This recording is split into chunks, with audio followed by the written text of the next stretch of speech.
Welcome to Talking Tobacco. I am your host, Bill Ball. Happy International Pipe Smoking Day. Hope all of you are enjoying a bowl of your favorite tasty tobacco. Today's episode, I sit down and have a chat with a pipe smoking enthusiast I met on Instagram, Todd Sanzini. We'll hear Todd's pipe origin story, how he started smoking a pipe, and his favorite tobaccos. Stick around for that. And we were smoking Latakia Flake, so we weren't really going to do a review on it. We were just kind of smoking the same blend and giving our thoughts on it as we were going. And that's kind of sporadic in between us just talking about tobaccos in general. So I'll give you some background on Latakia Flake before we get into the conversation with Todd. So this is from smokingpipes.com.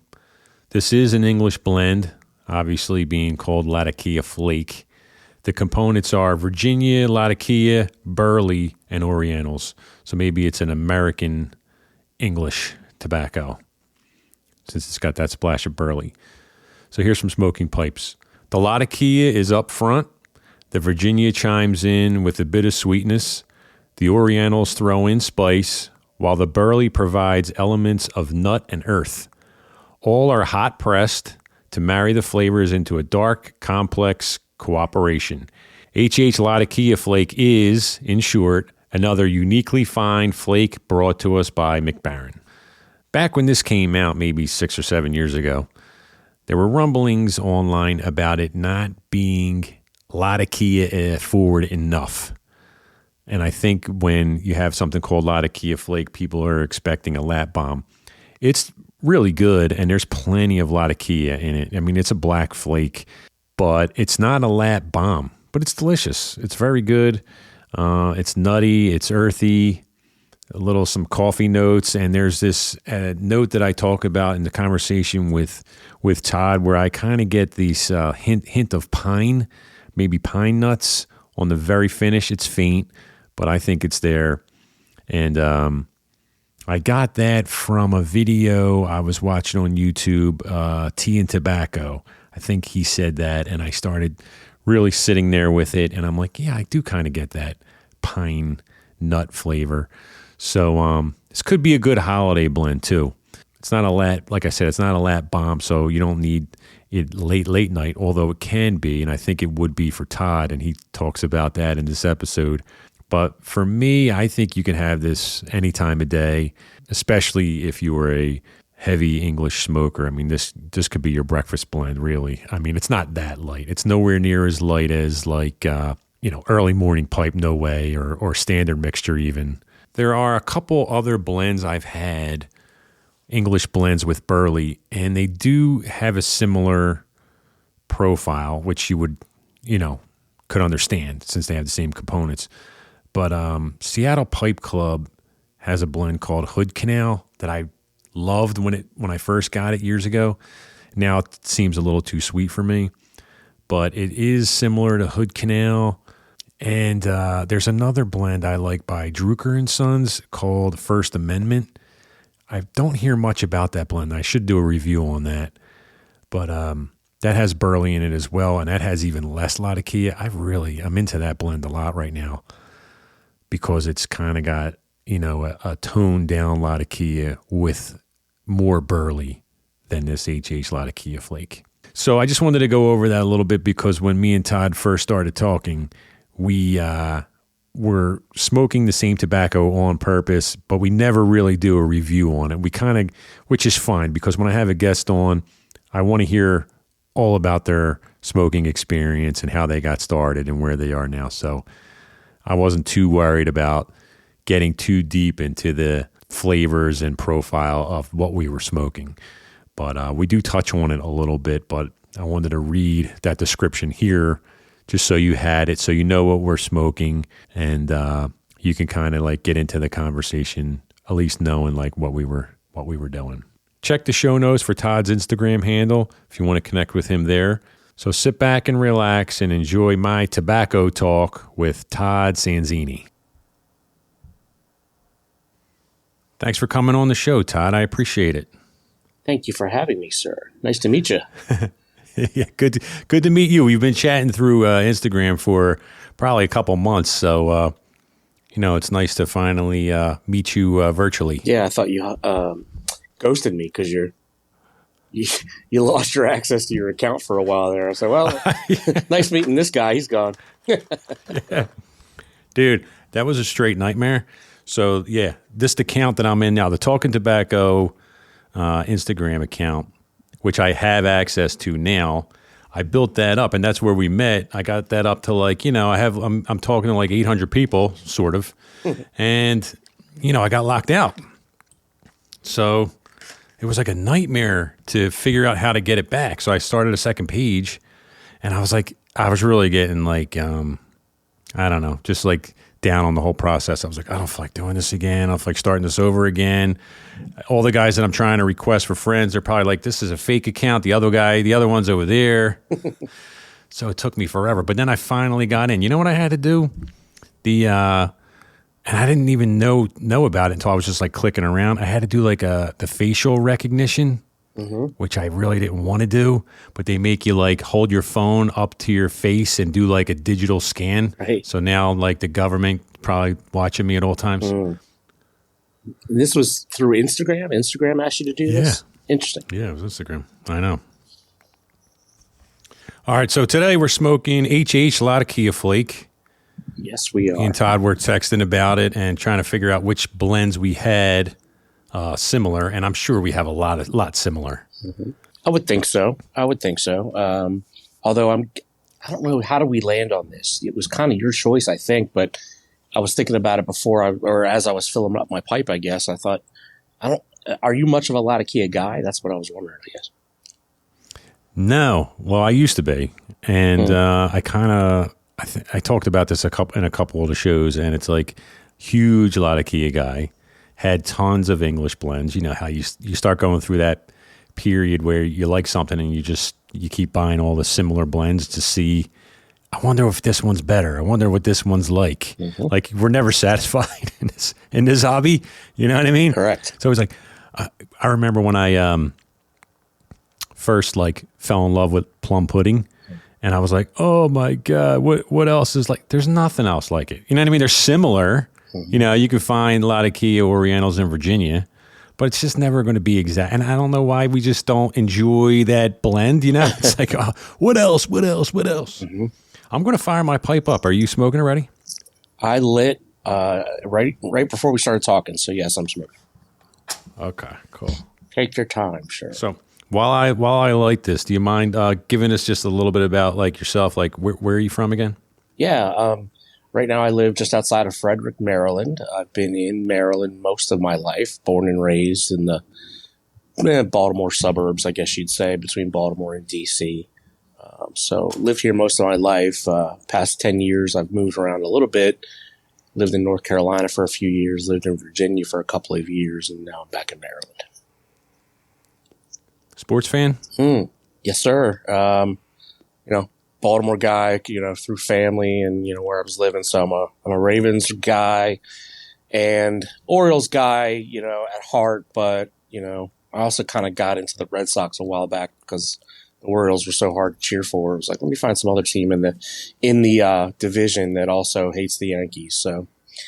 So I go O's, Red Sox, and anybody playing the Yankees. Yeah, that's my next favorite team. Whoever's playing the Yanks. That's funny. So what did you think of the Super Bowl? Because, the Ravens, they came on strong, probably from the midway point of the season, and they were looking pretty unbeatable for a while. Yeah. And I really I thought this was their year, actually. I did too, for much of the season.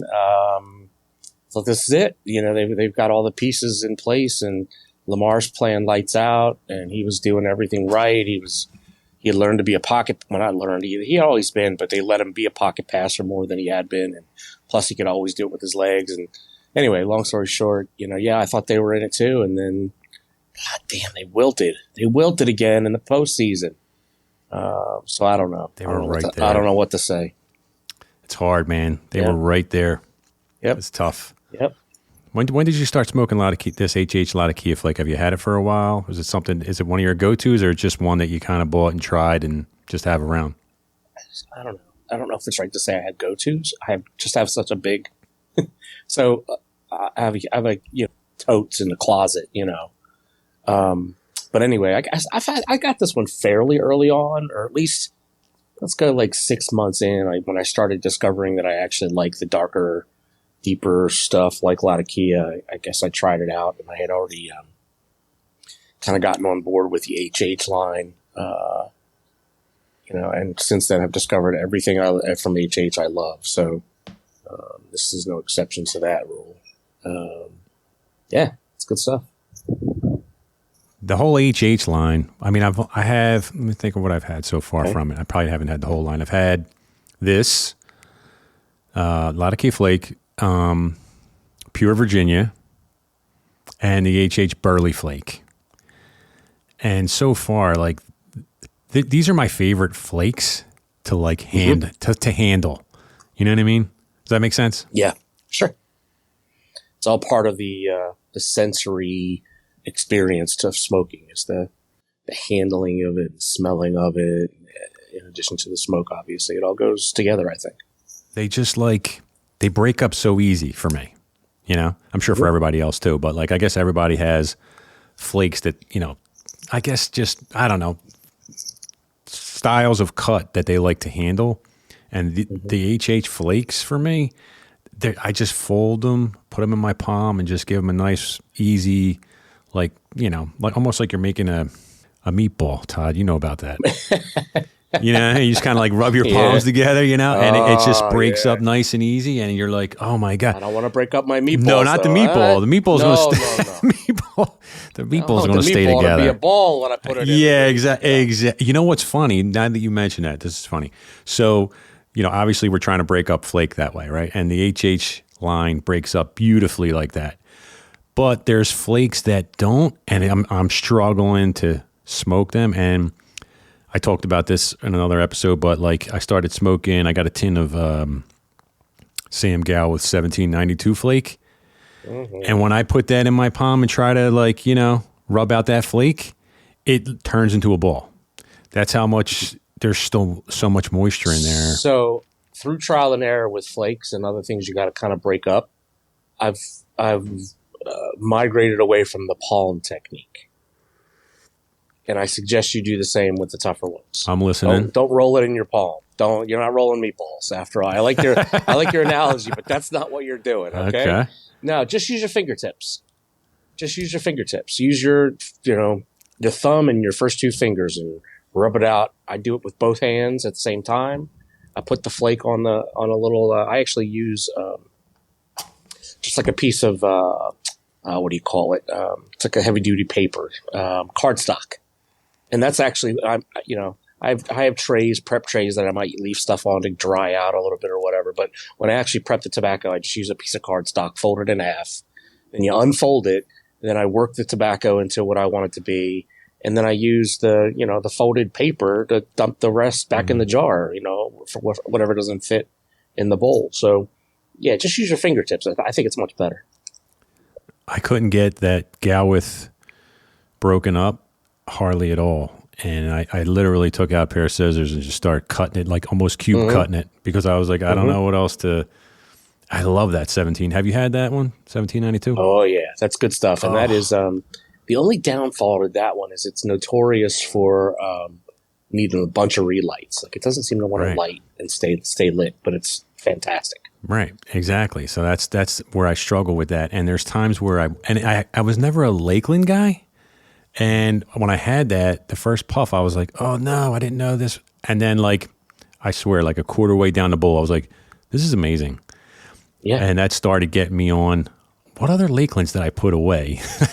And I had Dark Flake in the basement, and I went and grabbed that, which is very similar, but it doesn't have as much Tonkin bean as 1792.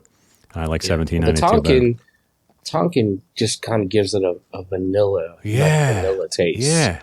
Lakeland you got Gawith and Samuel Gawith, which to my knowledge are produced in the same facility.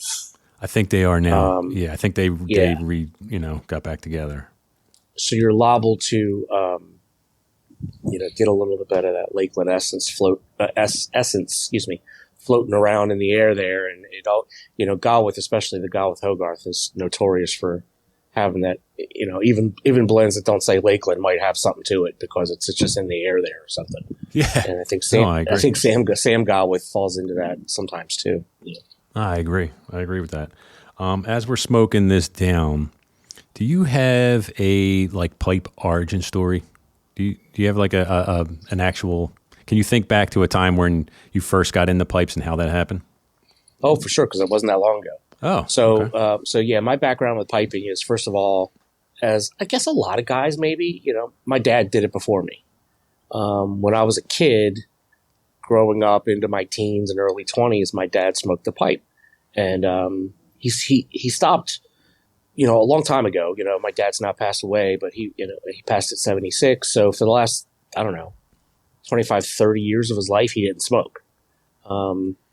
For health reasons, I think his doctor said stop, and he had a bunch of issues. So that was a good thing that he did. But anyway, so I didn't see him doing it, as I got to be an adult. But as an adult, I got to thinking, I used to smoke cigarettes, and I would stop and start with them. And I always hated myself for doing it because they always just made me smell, and my clothes smell. And I never really liked it, but I did it anyway. And then I'm cigars here and there once in a while. So it's like, maybe I'll try pipe tobacco after all these years. Maybe Dad was onto something. I'll just see what it's all about. So 3 years ago, I went camping in Tennessee. Well, glamping. I stayed in a yurt, not a tent, so it was kind of camping. But anyway, while I was there, I said, this might be a good time and place to try piping. So I went. There's a place in Tennessee, if you ever go, called Gatlinburg. It's in Gatlinburg, Tennessee, right in the downtown of Gatlinburg. There's a little mall, and you go inside the mall, and it's like on the second floor. There's a tobacco shop called Gatlinburg. And so I went in there, and I just talked up the guy. I was like, hey, I've never done this before, but I'd like to buy a pipe and some tobacco. So he hooked me up with a real cheap pipe and 3 of their house blends, which were all aromatics. I didn't know any better. It's funny how I have to throw in a disclaimer when I say I smoked aromatics. Yeah, but exactly. But it's kind of true. But anyway, so that's how I started. Around a campfire, smoking, trying to smoke a tobacco pipe. It was ridiculous, at first, because I didn't know what I was doing, and drinking moonshine, because that's what you do in Tennessee. But yeah, that's how I started 3 years ago. And then after that week, and got home, and I kept trying. I almost gave up soon into it because I can't figure out how to do this right or whatever. But then I was like, all right, let me read up a little bit on it, watch a couple of videos, and I started getting the hang of it. And even I would say I was well into it my second year before I felt like I really got the hang of it. But yeah, that's how I started. I just one cheap pipe from this shop in Tennessee and a couple aromatic blends, and I was off. So you remember a time when your dad was smoking, though? Oh yeah, for sure. Yeah, it goes back to some of my earliest memories as a child, 5, 6 years old, stuff like that. And then into my teens and 20s, he was still smoking. Yeah. What did do you remember what he smoked? In fact, well, real quick before you say that, the pipe I chose to smoke tonight, coincidentally, is my dad's. Oh, cool. He didn't keep them very well, but he still had a box of pipes left over, and I've since had about, I don't know, 8 or 10 of them restored.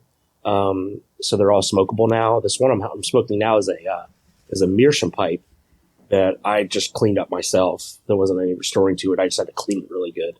And so this is one of his. So as far as what he smoked, my only real memory is that he smoked like Captain Black and some other Cadre blends. I don't think back then he really cared too much, or, I don't know that there was a whole lot available, frankly. It's not like there was the internet back then where I could order any tobacco under the stars, Yeah, for sure. He could rather. But yeah, I think he smoked Captain Black and a couple other blends like that he could pick up. There were some tobacco shops that were regular stops for him in the Baltimore area, but by and large, I'm guessing he probably just went down to the drugstore and bought it, Yeah, I remember my uncle smoking when I was a kid, and I still remember to this day seeing like the half and half tin. I know that's what he's like, that and Captain Black. I remember seeing those specifically, and that makes total sense. Let me ask you this: when you first like started getting the pipe smoking, did the smell bring back memories of your dad smoking? Absolutely. I think that sense, olfactory system is just so tied into memory, and for sure. I tell my wife that. So I have a 4-year-old, and I don't smoke in the house. I have like a room off the back that's has windows all the way around, and once in a while he'll run back here, and I know he's just like catching a whiff, and I just tell the wife, just let him catch a whiff. You know what I mean? Because I know this will be a memory later on in life when he's adult. Maybe he'll walk into a cigar shop or something, and then that have that memory. As like smells do that, Absolutely. And I always love, memories aside, just the enjoyment of the smell of tobacco has always been there for me. So I was never a big cigar smoker. Even now, like I've got some cigars in the tabletop humidor, and I might pull one out every so often, but I still like smoking on occasion. And I like the process of going into a tobacco shop, hanging out for a little bit, poking around, and eventually walking out with a stick or two to enjoy later with my buddies or whatever. But just the aroma in the room and that whole experience was always good, Oh yeah. Yeah. I mean, for me, it's kind of like the opposite where, I got into cigars early and, always tried to like find a local shop. I mean, I lived in Philly for 45 years. So like I had the same shops I would go into, but I always, that's what I loved about cigars was I didn't have to have them at home because I liked going out and smoking them. So I would go like twice a week. I would go to the shop, bring a coffee.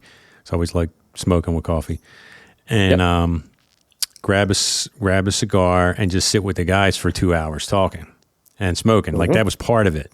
And the unfortunate part for me with pipes is now it's kind of the opposite. So I find myself, because as we're doing this, while it's hard to talk and smoke, and it's also hard to, in my opinion, I have not gone to a cigar shop with my pipe because you feel like with a cigar, it's different. You're buying the cigar right there so you can sit there and smoke it. With pipe tobacco, it's like, I have all my pipe tobacco. You know what I mean? So it's like, you can't just walk in there and start smoking your pipe. You got to buy something. You know what I mean? So you could buy tobacco there if you want.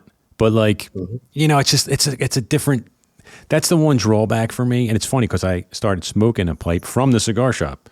One of the older guys was in there smoking a pipe, and I was like, oh my God, you got to tell me what this is about, and he got me into it. And now I'm like, I haven't smoked cigar. I'll smoke a cigar when I'm with a buddy, but it's hard for me to go smoke a cigar. I'm actually meeting a buddy this week at the cigar shop because I just want to catch up with him, but it's just so rare because every time I smoke a cigar since, and I'd say in the last 6 years maybe, every time I'm smoking a cigar, I think, I wish this was my pipe. That's why I'm like, there's just so many other blends I'd rather have right now and just my pipe. But for me, that's the only like kind of downside from coming from cigars. Sure. I'm with you. There's a shop near me now. It's a chain down here in Maryland called Davidas. And, that's a good local shop, mostly for for cigar smokers. Not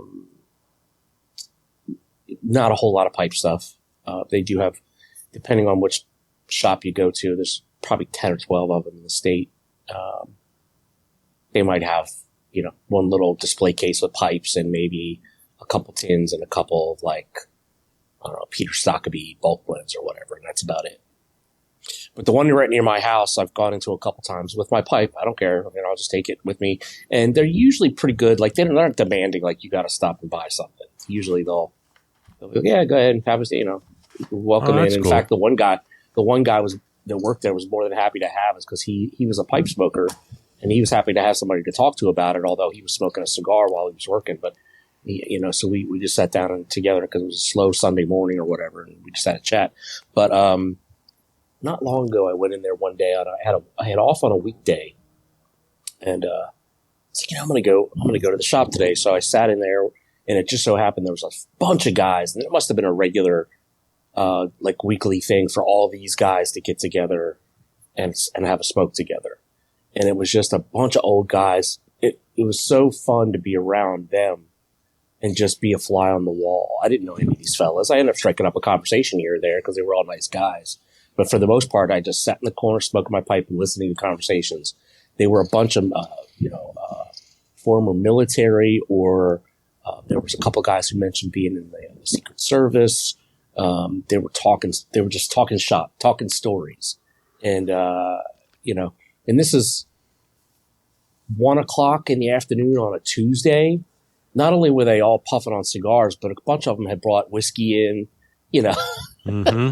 mostly retired guys, although a couple of them were not retired age. So I don't know. Yeah. But yeah, it was, it's a good environment. It's beautiful. No, I do love that. You had mentioned that you had started off with some aromatics. Mm-hmm. Where has your palate gone since then?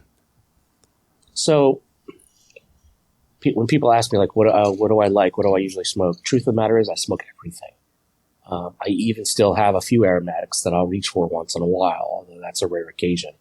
But honestly, I went bananas. I started 3 years ago, and I probably smoked more tobacco than a lot of guys do in a lifetime. Just in terms of different styles, different blends and stuff. Because that's how I am. I'm a nut. When I get into something, I go all in. And I want to combine that with the fact that I just like variety. I could never just buy 5 blends and that's all I smoke until they're gone. I got to be able to look and go, all right, which one of these 50 blends do I want to smoke today? Yeah. So anyway, yeah, I like a little bit of everything. And you've touched on this a couple times in your show.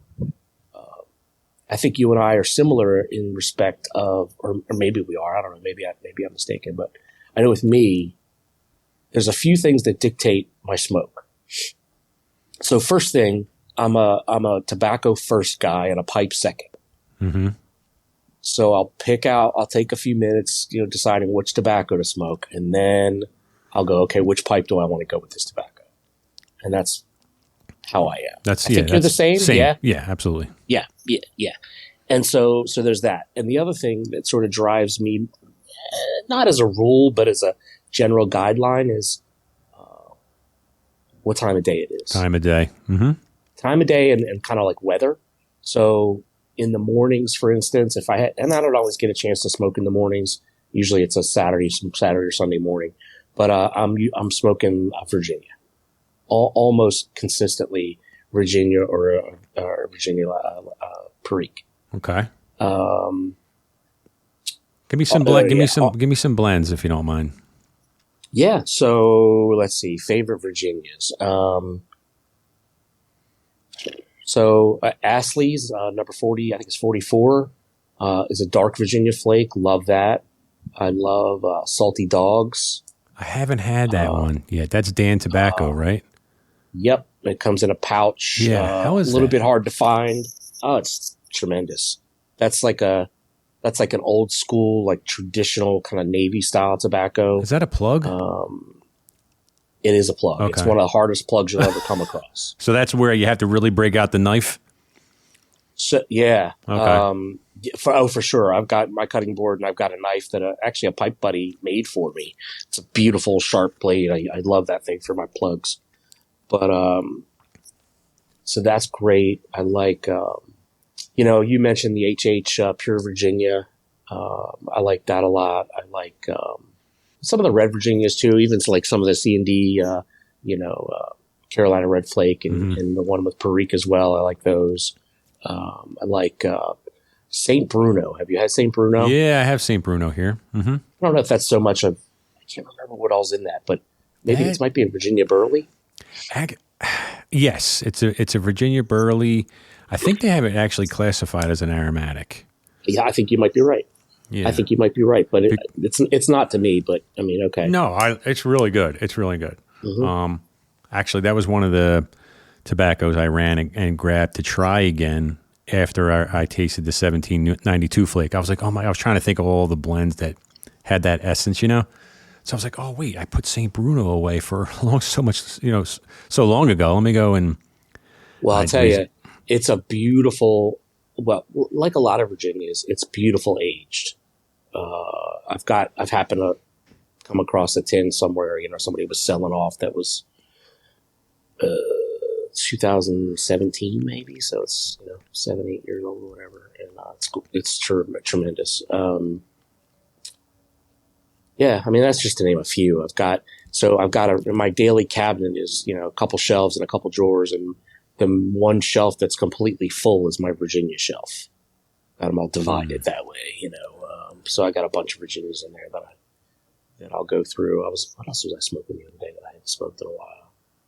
There's a Virginia I want to try. You know how I'm always on. Every time I'm smoking a pipe, I'm on smoking pipes or pipes and cigars because I just like to be around some tobacco subject while I'm smoking my pipe. So I'm either watching guys at the YTPC, doing YouTube videos on blends and or I'm shopping, for pipe stuff.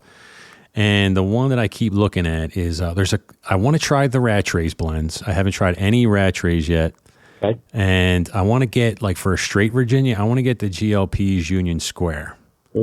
I haven't. Have you tried that one yet? I have not. I'm a big, and I think you are too, a big GLP's fan. Yeah, huge. But and it's funny, so last night I was smoking Quiet Nights. Have you had this? I still have it. Love it. I was smoking that last night, and as I was sitting there, I'm thinking, I gotta make myself a little short list of GLPs that I haven't tried yet. So I was looking at the GLP's website and doing a deep dive on his tin descriptions right from the man, and so I picked out a few.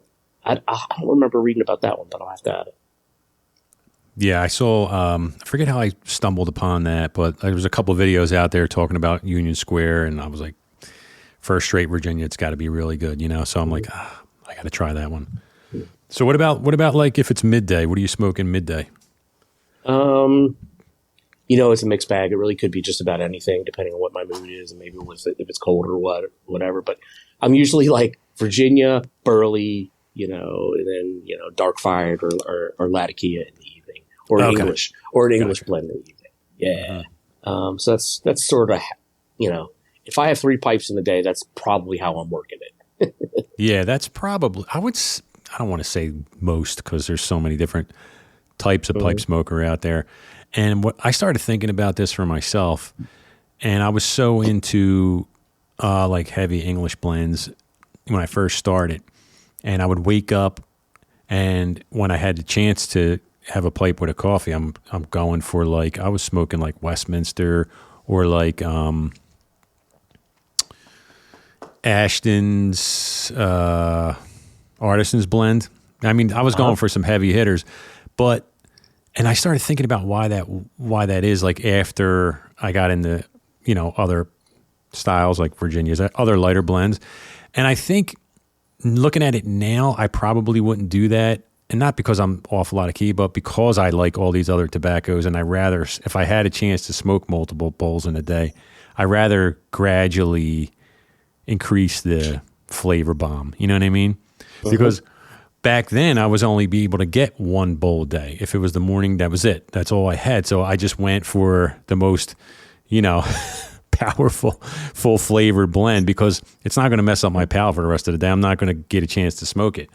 But I was sitting around, this is just the other day. It's so funny. I was like, I got a nightcap in the basement from, I want to say 2017. I'm and it was later at night. I was like, this would be perfect for this time. And I'm like, duh. Why do you think they made that? It's I'm just figuring this out. I'm like, oh, right. Right. Okay, that's why you'd rather have it later at night because maybe you smoked a couple bowls throughout the day or you ate a bunch of food. Your palate's not as sharp. You need something more potent to be able to actually taste it. And that's another thing that I forgot to mention. You just did is what have I eaten? What am I drinking? That might determine what I want to smoke with it as well. And I think similar to you, my favorite thing is to drink with a smoke is coffee.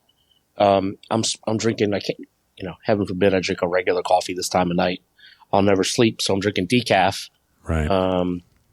But that's either coffee or Earl Grey tea, or maybe whiskey. I'm a Scotch drinker, so I'll drink Scotch, or a stout. It's got to be a stout. I can't really drink other beers with smoke, and I don't know why. But if I try to drink other types of beer or anything, even the slightest bit bubbly like a soda, it usually doesn't fly with my smoke. I can't even tell you why. But if I'm drinking like a Guinness, that works perfectly for me. Guinness, even though it's dark in color, for me, it's kind of light in flavor. It is, but I think it's more about the texture when it comes to that than the flavor. It also doesn't take away from your smoke, was my point. Like when I, especially when I was smoking cigars, I would be with guys drinking, heavy scotches, and I'm like, or bourbons, and I'm like, it's okay if you want to do that. It's fine. There's no rules, right? We know that. But for me, I don't know if I'm just like a snob about the tobacco a little bit more. And I'm like, if I drink that bourbon, I'm not even going to taste this cigar, or it's going to be muted for me because my whole mouth goes numb. So with me, with coffee, especially black coffee or black tea, it's almost like a palate cleanser. Like I take a sip, it's delicious. You get the coffee flavors, then it's gone. Or it always kind of enhances what I'm smoking. And Absolutely. So like I do that too. So for me, it like time of day is huge because it starts off with, well, what time is it? What am I drinking? If it's noon or if it's right after lunch, I'm typically drinking tea because I had my morning coffee and I usually don't have like anything else till like maybe 3 or 4 o'clock, an espresso or something. So it depends. Like if I can wait till 3 or 4 o'clock, I'll have a coffee and then a coffee blend. But if it's earlier, I'll have a tea blend, and I don't know, maybe it could be a little bit of an OCD thing, but I definitely think it definitely does like affect the flavor of the tobacco. And that's what I'm always guarding against that. Yeah. And the guys that are smoking cigars and drinking bourbon, I get it. There's time and a place for that. If I'm at a party or something or at a wedding, who cares? I get that. But like sometimes guys just like that combination and it's not about anything, it's just about the moment. But I'm usually thinking, am I going to taste that right? What can I drink to make that, those flavors come out of that tobacco? Yeah. There's been times when combination just is accidentally perfect. And every once in a while, I'll have that with my Scotch, or I also drink Angel's Envy Rye. I love that. I have two bottles that are my go-tos in my cabinet for whiskey. It's Glenmorangie and it's the Angel's Envy. So anyway, every once in a while, I'll grab the Angel's Envy and it'll go perfectly with what I'm smoking. I'm like, oh, this is cool. And every once in a while, I go, God damn, I should have made a note of that so I could remember for next time. And I never did. I never do. But so it's always accidental because I can never remember what I did last time. But yeah, and coffee's, especially with the darker blends, but also with my Virginias in the morning, it just seems like coffee's perfect. Oh, what are you typically doing while you're smoking? Are you reading? Are you sitting there?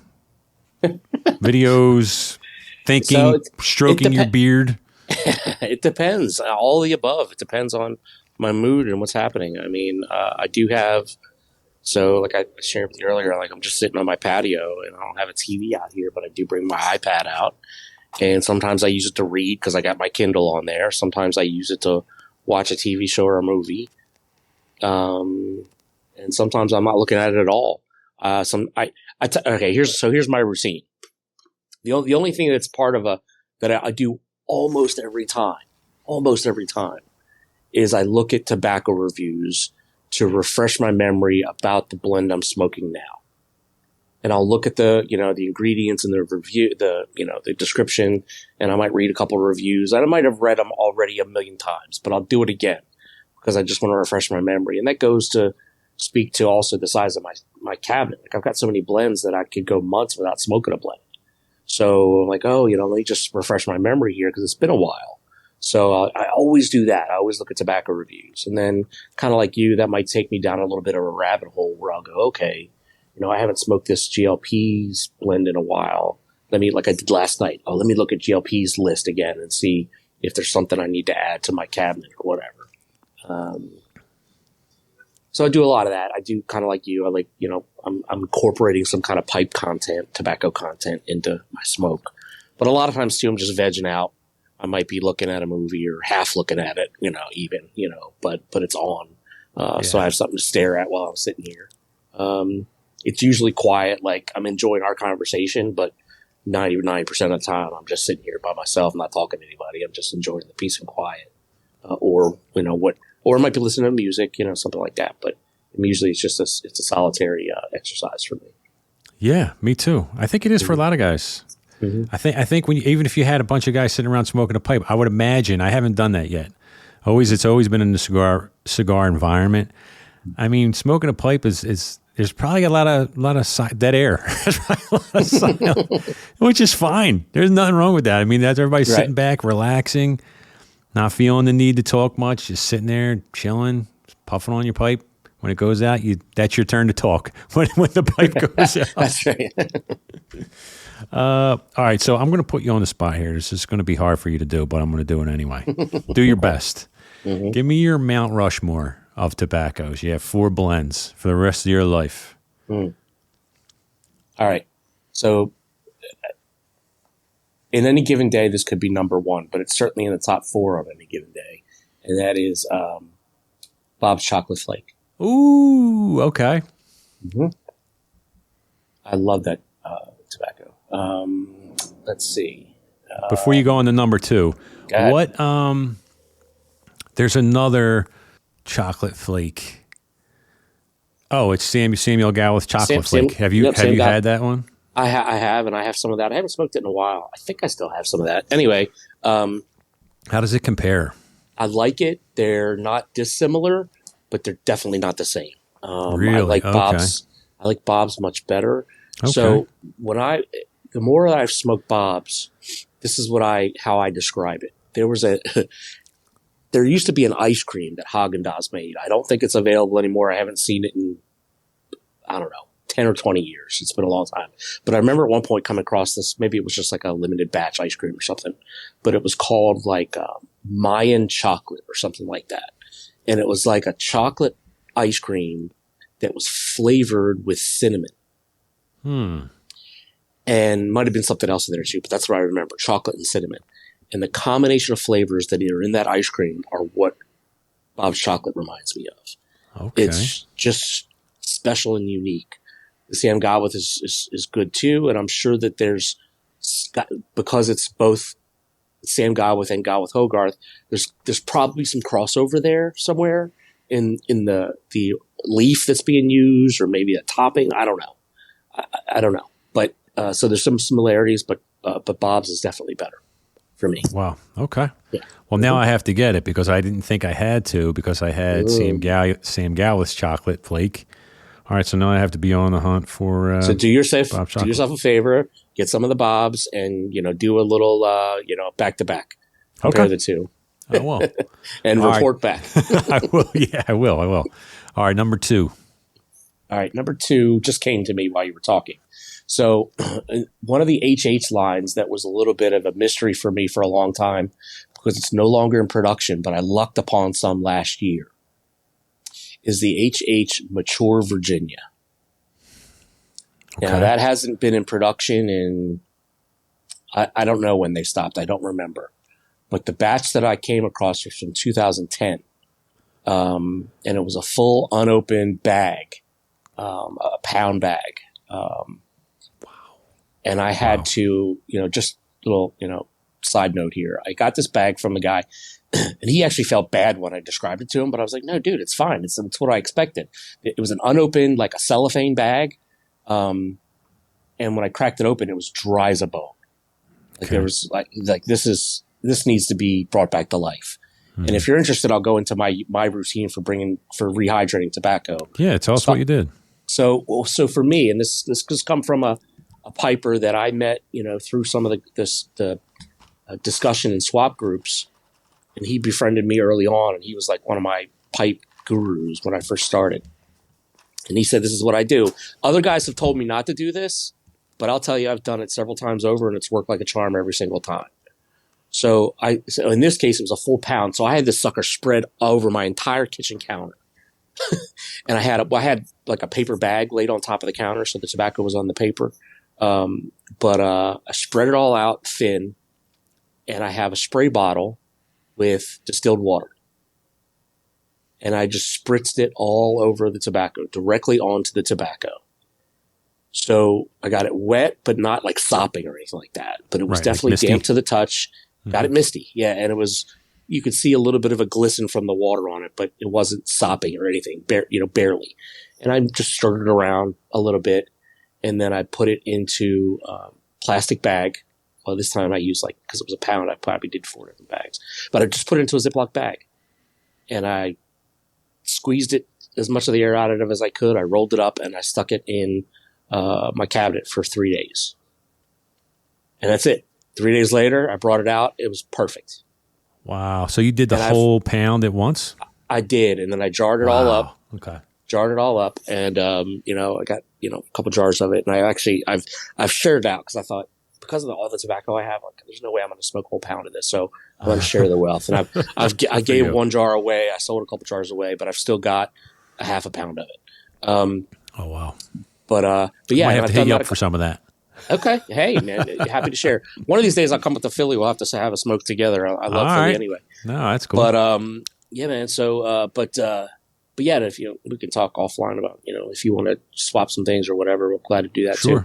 Okay. But yeah, that's a beautiful, the tin note on that stuff, and the smoke carries it through as well.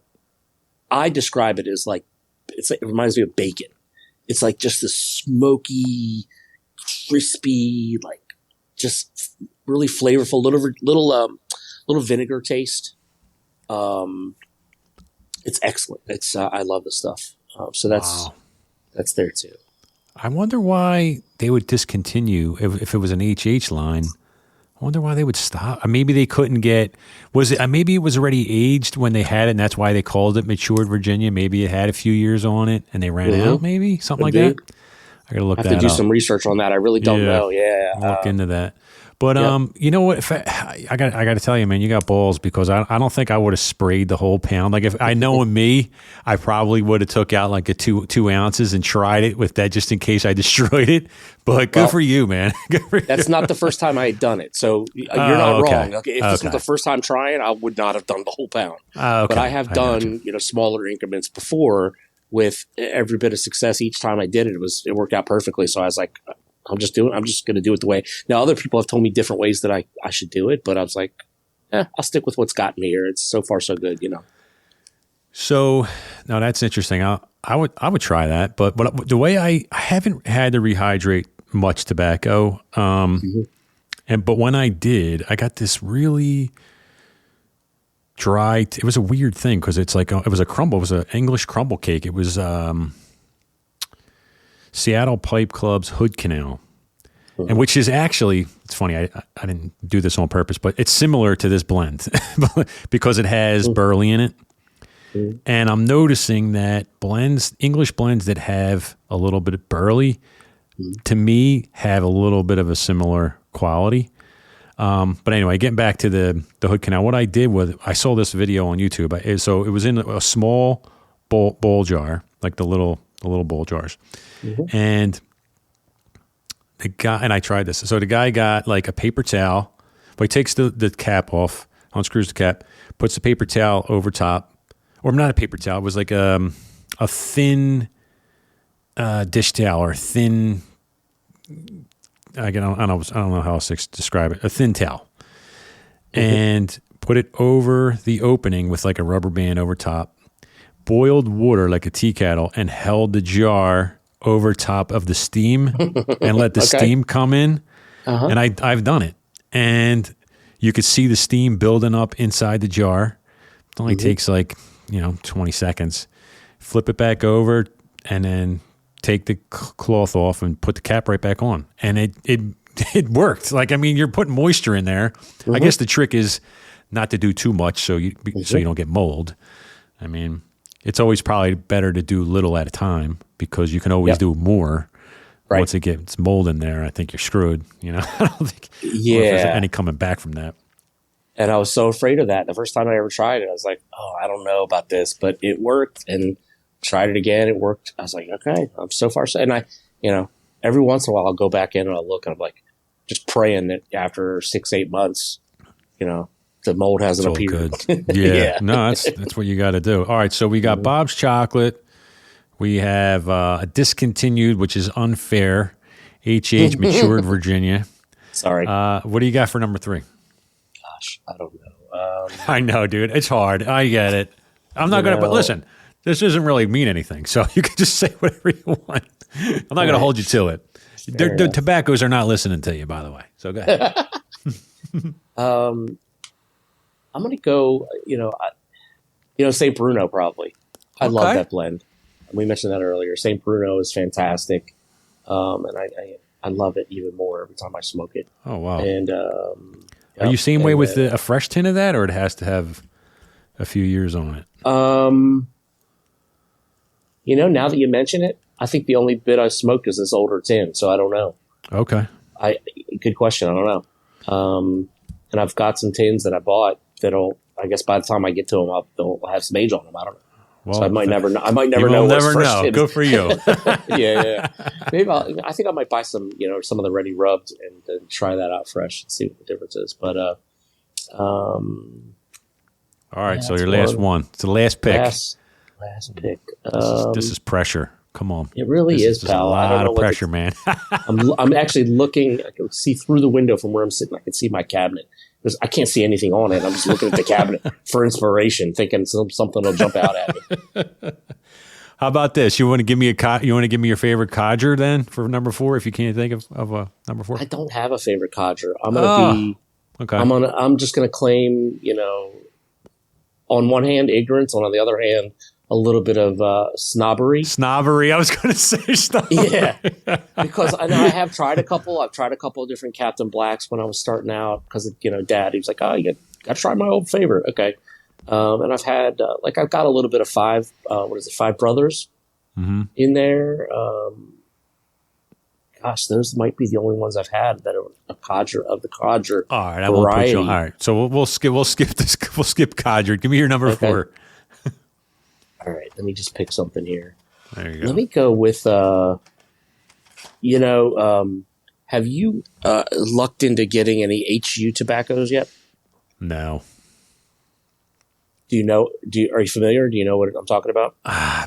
Barely. I remember I remember trying to do some research on it. I can't remember. So German tobacconist Hans Wiedermann, I think is his name, if I'm pronouncing that correctly. Him and what is it, Per Jensen, are my two blender heroes.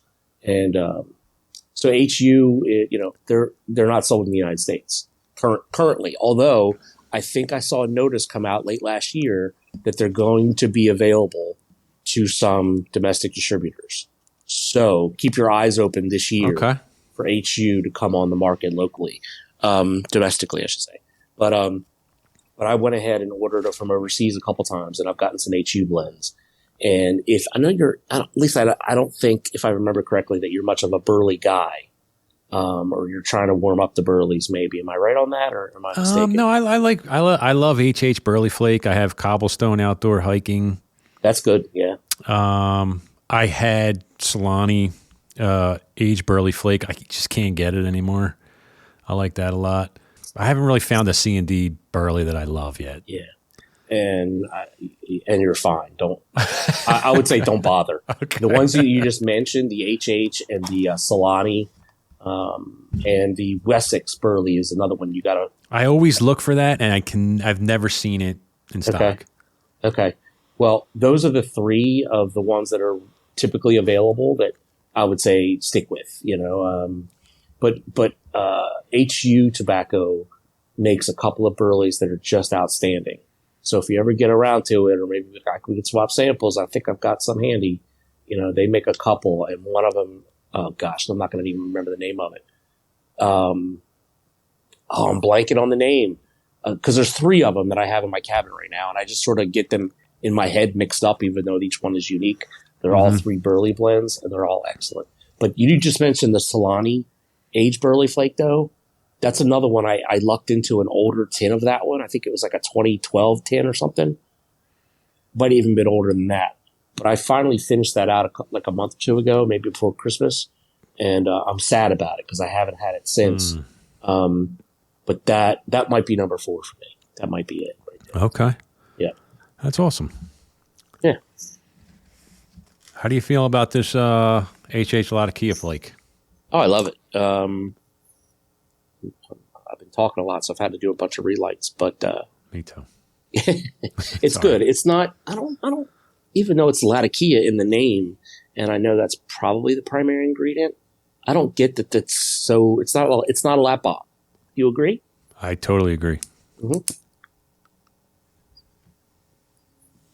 It's definitely a blend with a good amount of Latakia in it. It's not like a Latakia bomb. Yeah, I think I remember I was watching, because like I said, I like to watch the YouTube videos while I'm smoking. Mm-hmm. So when I watch videos on this, I think everyone's kind of in agreement where it's just not a lap bomb. And I saw this one video by Beans316, and he was like, he remembers when it first came out, and he remembers guys being upset because it didn't have they thought it didn't have enough Latakia when the name is Latakia Flake. And he's like, it's good. It's just not, it's not a bomb, but I think there's plenty in here.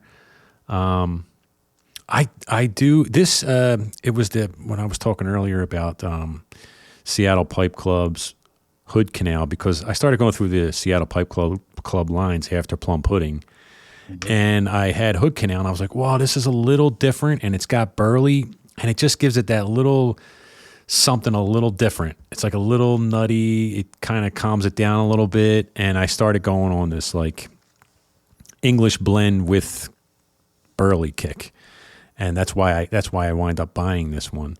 And this it's good. I saw one video where the guy said he thought it tasted like a little bit of clove in the background, but the other description I thought was even better was another guy who said that he tasted like almost like pine nuts, and that's almost where I thought about this, and I was like, as I was smoking it, I'm thinking this could almost be like a Christmassy blend, because now I'm thinking of pine when I smoke it. I get it like on the very end, like on the finish. Mm-hmm. But yeah, it's definitely not a lap bomb. I don't get the pine so much, but I'm like I do usually right before we started talking, I pulled it up on my phone on tobacco reviews, and I didn't read it. I'm just now looking at it for the first time, but it's actually listed as an English, but it's an American English, which would mean it's got burley in it. Mm-hmm. You definitely get the Orientals, and I think you definitely get the burley too. Yeah, it's a nice. It's an English blend, but it's got, I guess, it's heavy Latakia.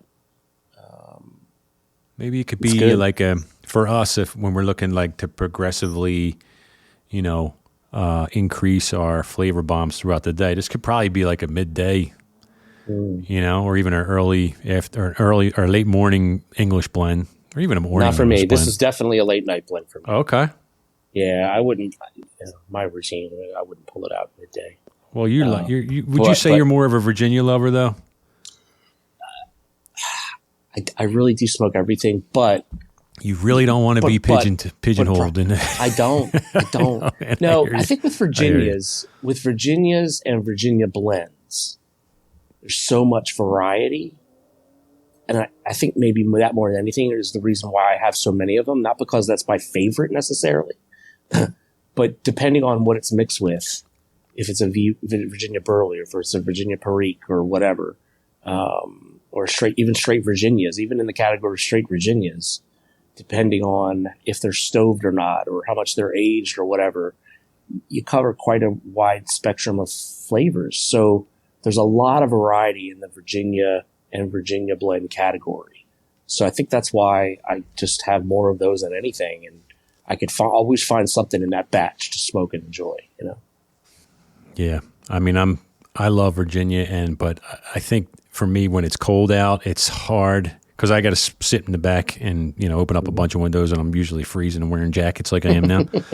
And it's hard for me there's certain Virginias that are just tough for me. Like for me, I love Orlick Golden Slice, and it's just hard when it's freezing because I don't know. Something about the cold air to me just kind of mutes the flavors a little bit. I don't know if it's psychosomatic or what, but I got to go with more fuller blends. I mean, I still smoke Virginias, but maybe just something with more Perique in it, or maybe red or red Virginia. No, I'm with you. I totally agree. As far as like on a bright, warm morning, like I'm smoking a bright Virginia probably. But if it's a little bit of a colder morning, if I have to be out smoking in the morning in the cold, I might go for like the Astley's number 44. It's a beautiful dark Virginia. It's got more depth, more flavor, more, it's not, OGS. It's not that at all. But it's still, it's a straight Virginia. That's where I'm talking about the variety in the Virginia category. There's a bunch to choose from. It's another one that's just on the tip of my tongue I wanted to share with you. Oh, have you had Old Dark Fired? I do have Old Dark Fired, which is another HH blend. Yeah. I could probably smoke that any day of the week, at any time of day. That one is just, for me, that's a classic tobacco that everybody should have in their cabinet. So I'll tell you, I'm struggling a little bit right now, and it's just, it's a palate thing. You just go with it. There's no point in fighting it, right? Because you're not going to win, So Old Dark Fired, I've had it for a little while. I've tried it, and I put it away, and I tried it. See, the stuff that I really like and I'm smoking right now is always up in my kitchen, and then everything else is in the basement,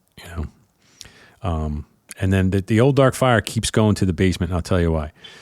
Because I'm having trouble enjoying any kind of blend that almost comes off to me as barbecue-y. I like savory, but there's something, I think I just remember thinking something about barbecue or brisket when I was smoking it. I had that even with like Mississippi River. I opened that once and I was like, I can't, it's not me right now. There's a couple others like that.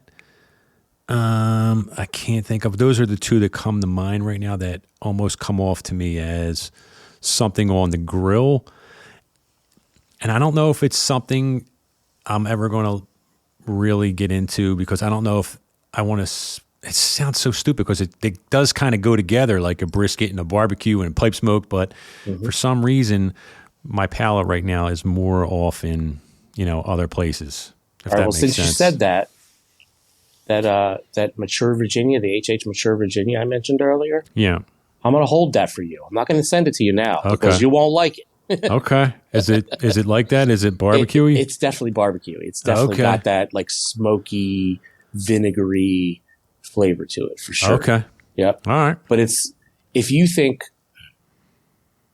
it'd be interesting to get your take on it, because frankly, if you think like Old Dark Fire is barbecue-y, well, that's nothing compared to this. The really? mature Virginia. Oh yeah.